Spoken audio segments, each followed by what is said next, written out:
Udan bot nebe acontece iha dili domingo madrugada, hamoso inundação bot iha Surikmas.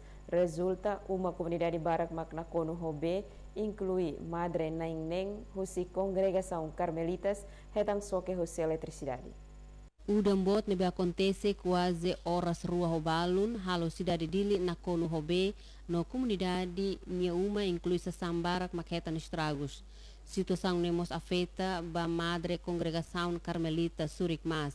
Acontecimento o dambot capital dili, de repente be husi área Surikmas, sae makas na Cono e área Congregação Madre Carmelita, no be suli hanesang mota, na Cono e sira ni hela fatin.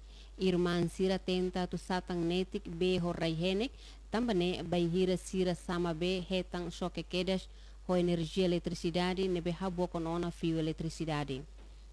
Tua Madre Maria Barbosa Carmel ba STL News domingo madrugada nekata banhira acontece Madre Selo consegue evacua Madre nem makhetang soque ho di lori Hospital Nacional Guido Valadares ho di salva sirne vida.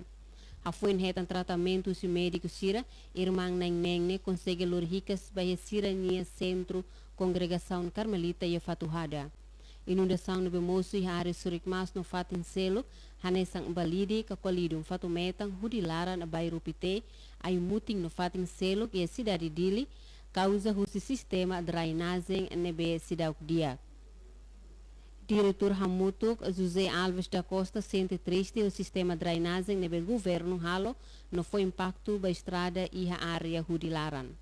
E a oportunidade hanesan Domingos da Costa no dar comunidade Hudilaran dehan cada tinan banhira udan sira sempre sai vítima também estraga sira ni hela fatem.